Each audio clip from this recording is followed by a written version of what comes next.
Hola a todos, el día de hoy conoceremos al ciclo ovárico. Vamos a ello.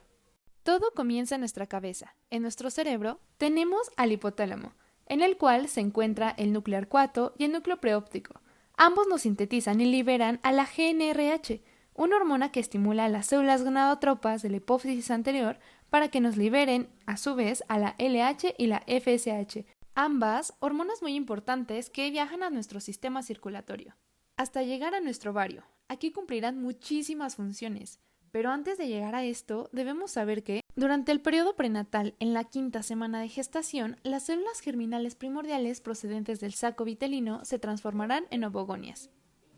Estas son células madre diploides 2N, que significa que tienen 46 cromosomas, 23 cromosomas del padre y 23 cromosomas de la madre. Ahora sí, regresemos a lo que pasa dentro del ovario. Cuando la mujer nace, tendrá miles de ovogonias. Estas se transformarán en ovocitos primarios. Esto ocurre en la etapa fetal tardía del séptimo al noveno mes, u otras fuentes dicen que sucede en la prepubertad. Este ovocito primario estará rodeado de una monocapa de células epiteliales foliculares aplanadas. El conjunto entre el ovocito y la monocapa se conoce como folículo primordial. Durante el periodo postnatal, al llegar a la pubertad, se tienen miles de folículos primordiales. Aquí, los andrógenos localizados estimulan al folículo primordial desde la pubertad hasta la menopausia, para que se conviertan en un folículo primario. Este fenómeno se repetirá periódicamente cada 28 a 30 días durante toda la vida fértil. Pero, ¿cómo describiríamos un folículo primario? Un folículo primario tiene en su centro a un ovocito primario, rodeado de un epitelio cúbico unilaminar. Por lo tanto, sus células cambiarán. Este folículo primario después se convertirá en un folículo secundario. ¿Recuerdas las hormonas que vimos al principio? Una de ellas, la FSH, provocará que las células comiencen a proliferar, por lo que pasamos de una monocapa a múltiples capas que se llamarán células de la granulosa.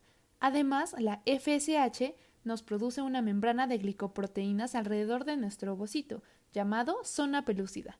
Y también las células de la granulosa, en respuesta a la FSH, empiezan a producir estrógenos.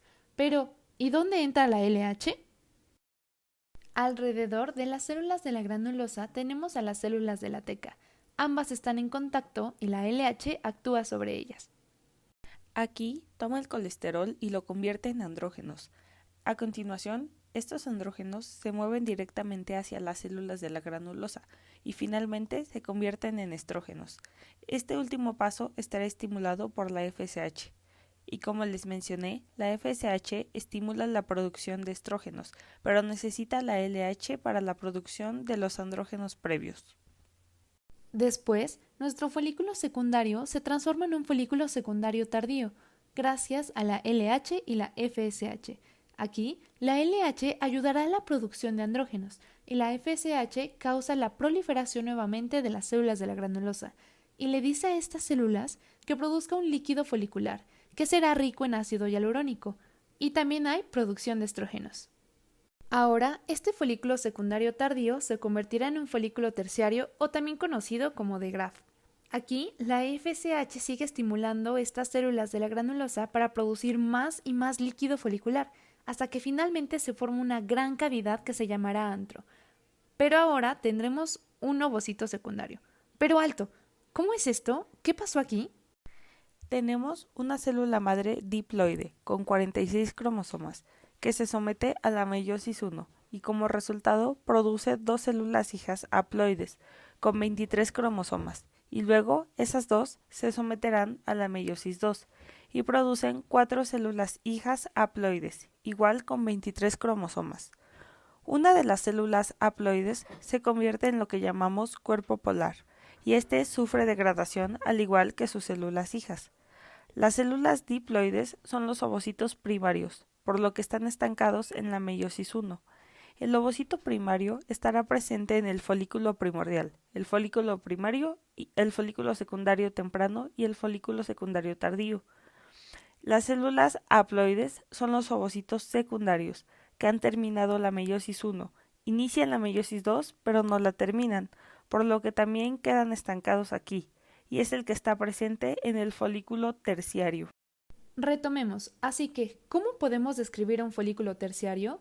Tendrá un ovocito secundario detenido en la meiosis 2, se formará el antro y aún tendrá la zona pelúcida. Y además tiene las células de la granulosa donde hay una producción constante de estrógenos. Las células de la granulosa que se encuentran rodeando al ovocito y a la zona pelúcida se llamarán corona radiada. Algo importante es que todo este proceso, desde el folículo primordial hasta el folículo terciario, se llama fase folicular. La fase folicular estará principalmente estimulada por la FSH y la LH. El producto de esta fase es la mitosis, donde las células de la granulosa formarán múltiples capas. Se producen estrógenos, aumenta el líquido folicular y ocurre el paso de un ovocito primario a un ovocito secundario. Esta fase ocurre desde el día 1 al 14 en promedio. Alrededor de la parte media de la fase folicular, en el día 7 o 9, los niveles sanguíneos de estrógenos comienzan a aumentar por la constante producción de ellos en cada fase. Estos estrógenos llegan al hipotálamo e inhiben la secreción de GnRH y por lo tanto van a inhibir que la hipófisis anterior libere FSH y LH, por lo que con el tiempo la producción de estrógenos disminuirá.